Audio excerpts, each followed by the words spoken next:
सार बचन राधा स्वामी वार्तिक भाग पहला दफा 48। और मालूम होवे कि संतों का यह दस्तूर है कि जब कोई उनके पास आवे तो उसको उपदेश या उसके सामने चर्चा सत्य वस्तु यानी सत्य पुरुष राधा स्वामी की करते हैं और बाकी औरों को नाशमान और ओछा कहते हैं।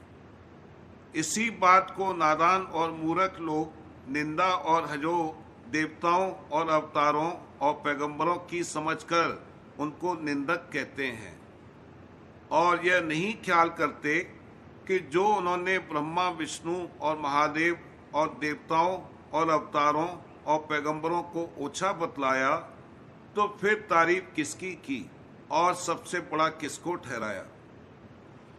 जो उन्होंने तारीफ सत्य पुरुष और परम पुरुष पूर्ण धनी राधा स्वामी की तो यह बात मानने योग्य है, क्योंकि जो सबसे बड़ा और मालिक कुल का है उसकी तारीफ करना और उसके चरणों में प्रतीत और एतकाद दिलाना और उसकी सेवा पूजा के वास्ते उपदेश करना जरूरी काम है और निहायत मुनासिब, क्योंकि बगैर इसके जीव का उद्धार मुमकिन नहीं।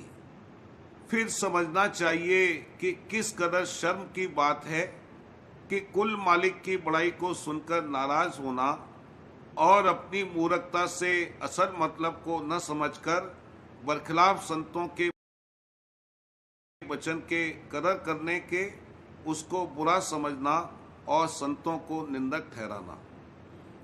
दफा 49।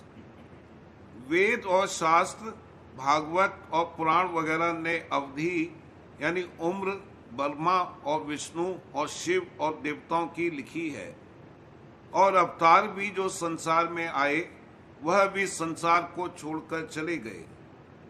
तब उनकी देह रूप का और ब्रह्मा विष्णु और शिव वगैरह की देह का नाशमान होना साफ जाहिर है, और जब यह रूप नाशमान साबित हुए तो उनके इस स्वरूप की नकल को अविनाशी समझना या उसका इष्ट या निश्चय बांधना किस तरह दुरुस्त हो सकता है।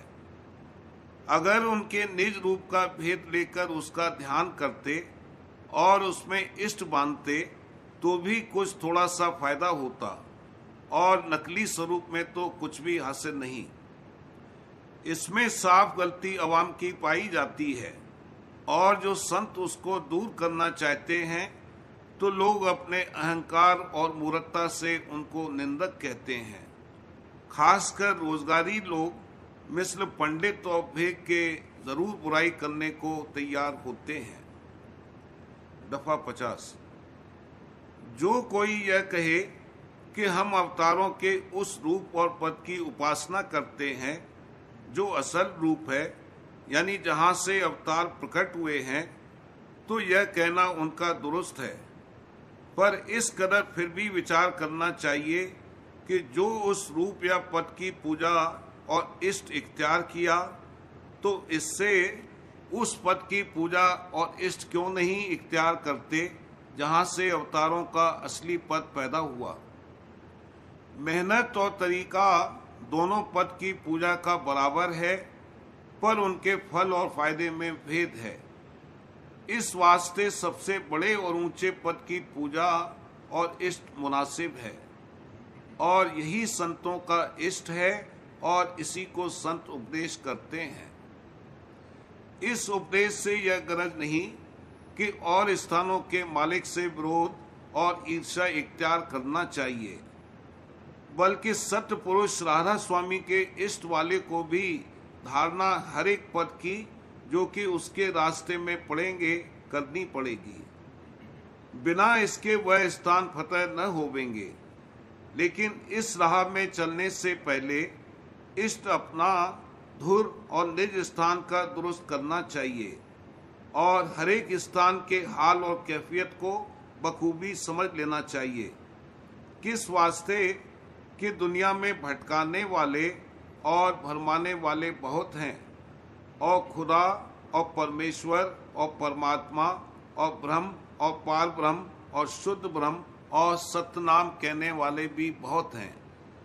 पर असल में इल्मी ज्ञान भी इन पदों का जैसा कि चाहिए और उन मुकामात का जो कि इनके रास्ते में पड़ते हैं तफसीलवार नहीं रखते। ऐसे शख्स हमेशा धोखा खाते हैं और मालूम नहीं होता कि वे किस स्थान के धनी यानी मालिक को ब्रह्म और खुदा और सत्य नाम कहते हैं। इस वास्ते संतों ने दया करके मुमुक्षु को पहले पहचान स्थानों की कराई और फिर इष्ट सत्य पुरुष राधा स्वामी का दृढ़ कराया जो कि सबसे ऊंचे और आखिरी पद हैं, और फिर अभ्यास रास्ते पर चलने का बतलाया। इस दौर से अभ्यासी मंजिल तक पहुंच सकता है और सब स्थानों की कैफियत और हकीकत भी जान सकता है और अपने पूरे और सच्चे मालिक की ठीक ठीक समझ लेकर और जिस कदर की पहचान उसकी यहाँ हो सकती है करके अभ्यास शुरू कर सकता है। और जो भेद नहीं मिला और पहचान और समझ नहीं आई तो मालिक के चरणों में न तो सच्ची प्रीत पैदा होगी और न उसकी रोज बरोज तरक्की होगी और न धुर तक पहुंचने की ताकत होगी। कहीं न कहीं रास्ते में किसी मुकाम पर धोखा खाकर ठहर जाएगा। दफा 51। अवतारों और देवताओं के मालिक न होने की निस्बत तो इस कदर कहना ही काफी है कि ये पाठ रचना के कोई द्वापर और कोई त्रेता युग में प्रकट हुए। तब गौर करना चाहिए कि इनके प्रकट होने से पहले यानी सतयुग में किसकी पूजा होती थी और किसके वसीले से लोग परम पद हासिल करते थे। सो उस वक्त में उपासना खास हृदयगर्भ कि जिसको प्रणव यानी ओंकार कहते हैं जारी थी और उसी का जिक्र वेद के उपनिषदों में लिखा है। फिर क्या वजह कि उस उपासना को छोड़कर इस वक्त में लोग मूरत और तीरथ में उलझ गए। गंगा जी भी भगीरथ के समय से जारी हुई, पहले नहीं थी, तो उस समय में कौन सा तीरथ कायम था। गरज यह कि यह जितनी पूजा अब इस समय में जारी है नई प्रकट की हुई द्वापर त्रेता और कलयुग की है। असल पूजा मालिक कुल की है कि जो संतों के मत के मुआफिक सब इख्तियार कर सकते हैं, पर अवतार और पैगंबरों की पूजा उसी देश में जारी होगी जहां वे पैदा हुए और दूसरी जगह उनको न कोई जानता है और न मानता है।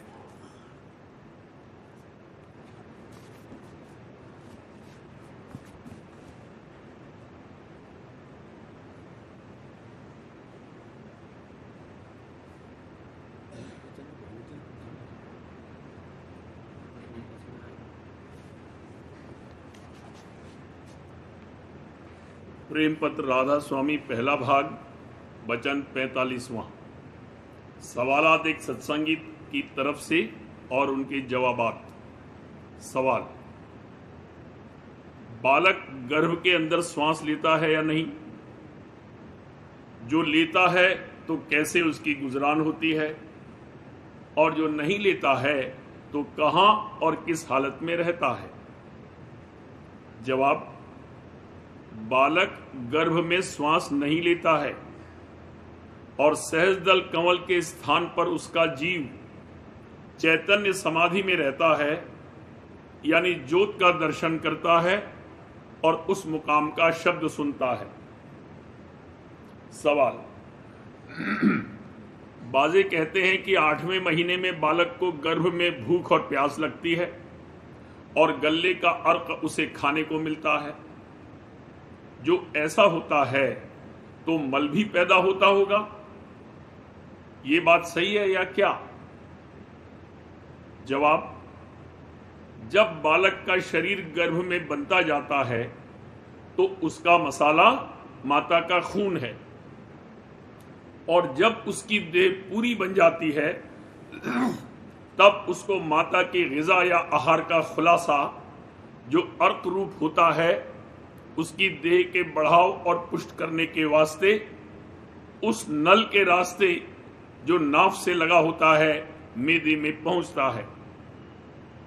इस अर्क के हजम करने में मल बहुत खफीफ पैदा होता है और वो उस नाल में जो मैदे से गुदा चक्र तक आई है जमा होता जाता है, बल्कि वक्त पैदा होने बालक के दाई थोड़ा मल उंगली से निकाल देती है। सवाल, कोई कोई कहते हैं कि बालक को गर्भ में पिछले जन्मों की याद रहती है, लेकिन पैदा होने के वक्त वो याद भूल जाती है। ये बात किस कदर सही है और भूल क्यों कर होती है? जवाब, जो कि बालक के जीव की बैठक गर्भ में सहजदल कंवल के मुकाम पर होती है, वहां उसको सब जन्मों का हाल आईने के मुआफिक रोशन नजर आता है और उस वक्त वो पक्का इरादा करता है कि सिवाय मालिक के चरणों की भक्ति के दूसरा काम नहीं करूंगा। पर जब जीव यानी सूरत उसकी वक्त पैदाइश के देह में नीचे के मुकाम पर उतर आती है, वहां तमोगुण के सबब से अंधकार छाया रहता है और वो सब याद बालक को भूल जाती है और दुनिया में आकर जैसा उसके पिछले कर्मों के मुआफिक संग मिलता है और जैसा मन का मसाला वो संग लाता है, उसी मुआफिक उसका स्वभाव और आदत होती जाती है और वैसी ही कार्रवाई करता है। वचन 46वां, जो सवाल की सफ़े 274 पर लिखे हैं उनके जवाब खुलासा तौर पर वास्ते समझाने सत्संगियों के लिखे जाते हैं। सवाल, ये दुख सुख की रचना किसने करी और क्यों करी और उसका क्या फायदा है? जवाब, ये रचना काल पुरुष ने करी। उसके ऐसी चाह थी कि मैं भी सत्यलोक के मुआफिक दूसरी रचना करूं और उसका राज भोगूं। सो सत्य पुरुष से आज्ञा मांगकर नीचे के देश में, जहां की चैतन्य निर्मल और मलिन माया के साथ मिला हुआ था, आनकर 3 लोक की रचना करी और यहां माया यानी तमोगुण की मिलौनी के सबब से जिसके मसाले से जीवों की देह तैयार हुई है, दुख सुख अवश्य भोगना पड़ता है और सुकर्म और कुकर्म जीवों से बनते हैं और उसी के मुआफिक फल मिलता है। क्योंकि पिंड में बैठकर जीव कर्म करने से बाज नहीं रह सकता और अपनी अपनी चाह और जरूरत के मुआफिक रजोगुण और तमोगुण के चक्र में कर्मों के करने में संग और सोहबत के असर से भलाई और बुराई का फर्क कम करता है। जो कोई कहे कि 3 गुण कैसे पैदा हुए, तो जवाब यह है कि ऊपर से जो चैतन्य की धार आई और वो त्रिकुटी के स्थान पर माया से मिली, तब 3 धारें हो गईं। यानी चैतन्य की धार सतोगुण, चैतन्य और माया की मिलौनी की धार रजोगुण और माया की धार तमोगुण। और मालूम होवे कि तीनों धारों में इस मुकाम पर और उसके नीचे थोड़ी बहुत माया की मिलौनी है, लेकिन सतोगुण में चैतन्य प्रधान और रजोगुण में दोनों का बल बराबर है और तमोगुण में माया प्रधान है। जो जीव सतोगुणी चक्र में पैदा हुए वो संतोषी और शीलवान और परमार्थी थे, और जो रजोगुण चक्र में पैदा हुए वे भोग विलास और जाहिरा नुमाइश और मान बड़ाई के चाहने वाले और समझबूझ और सफाई के साथ कार्रवाई करने वाले और ताकत वाले थोड़ा परमार्थी अंग लिए हुए थे। और जो तमोगुणी चक्र में पैदा हुए वे किसी कदर कम समझ और सुस्त और आलसी और हिरसी और परमार्थ की तरफ से बेखबर थे। और इनमें यह भी स्वभाव जबर रहा कि आप तो मेहनत और तवज्जो और कार्रवाई कम करें और दूसरे की मेहनत और कोशिश से जो फायदा हासिल हुए उसमें शरीक होने को तैयार। इस सबब से इनकी तरफ से ज्यादती के काम जाहिर हुए और इनकी ऐसी हालत देखकर दूसरी तरफ से भी बदले की कार्रवाई होने लगी। इसी तरह रफ्ता रफ्ता दुनिया में सुकर्म और कुकर्म दोनों प्रकट हुए और उन्हीं के मुआफिक जीवों को फल मिलने लगा और फिर ऐसे कर्मों का सिलसिला आइंदा के जन्मों में भी जारी हो गया। इस रचना के होने में यह फायदा हुआ कि जो चैतन्य इस देश में माया से ढका हुआ अचेत पड़ा था, उसको सत्यलोक से जो धारें आईं उन्होंने तहों से जुदा करके और उसी तह यानी माया के मसाले का गिलाफ जिसको देह कहना चाहिए तैयार करके उसमें बिठाया और उसकी चैतन्य शक्ति को जो सोई पड़ी थी जगाकर उससे काम लेना शुरू किया। इस तरह जीवों को अपने निज भंडार यानी कुल मालिक के कुदरत का तमाशा देखने और जो जो सामान उसने पैदा किए उनके भोगने और रस लेने और फिर अपने मालिक की पहचान करने और उसका दर्शन हासिल करने का मौका मिला। यानी सदगुरु के वसीले से नीचे देश से ऊंचे में जाकर वहां के महा आनंद को प्राप्त होने का मौका और सामान हासिल हुआ। जो काल पुरुष और माया प्रकट न होते तो सत्यलोक के नीचे त्रिलोकी की रचना भी कभी नहीं होती और यहां का चैतन्य सदा अचेत रहता। सवाल, जो संसार में भोग पैदा किए हैं तो वो जरूर भोगने के वास्ते पैदा हुए हैं, फिर उन भोगों के हासिल करने और भोगने की इल्लत में जीवों को क्यों सजा या दंड दिया जाता है, यानी नीची ऊंची जोनों में क्यों भरमाया जाता है? जवाब, जो भोग इस रचना में पैदा हुए हैं वो सच्चे मालिक ने प्रसन्न होकर अपने प्यारे भक्त और प्रेमी जन के लिए काल पुरुष और माया के हाथ से पैदा कराए। वे उन भोगों को प्रथम अपने सच्चे मालिक के सन्मुख जब संसद गुरु रूप धार कर जगत में प्रकट होवे पेश करते हैं या उनके प्रेमी और भक्त जन के निमित्त तैयार करते हैं और फिर आप भी उन्हीं भोगों की प्रसादी कराकर भोगते हैं और उनका रस लेते हैं और उनको इस भक्ति और भाव के एवज में दया मिलती है और प्रेम दिन दिन बढ़ता है और सच्चे मालिक के दिन दिन ज्यादा प्यारे होते जाते हैं। ऐसे प्रेमियों की बदौलत संसारी जीव भी उन भोगों का भोग करते हैं, पर वे उनको अपने और अपने कुटुंबियों के निमित्त तैयार करके निहायत आसक्ति के साथ उनका रस लेते हैं और दूसरों को उसमें शरीक करना नहीं चाहते और एक दूसरे की आपस में उन्हीं भोगों के सबब से ईर्ष्या करते हैं और विरोध पैदा करके कभी कभी आपस में एक दूसरे पर ज्यादती करते हैं और ऐसी जबर पकड़ उनकी इन भोगों में हो जाती है कि उन्हीं को अपना सुखदाई मानते हैं और जो कोई उन भोगों से छुड़ावे उसको बैरी के समान देखते हैं और उन भोगों की प्राप्ति के सबब से निहायत दर्जे का अहंकार और गफलत और बेपरवाही और सख्ती उनके मन में बढ़ती जाती है कि जिसके सबब से वे अपने सच्चे मालिक और निज घर को भूलकर दिन दिन उससे दूर होते जाते हैं और नीची ऊंची जोनों में अपनी करनी का फल भोगते हैं।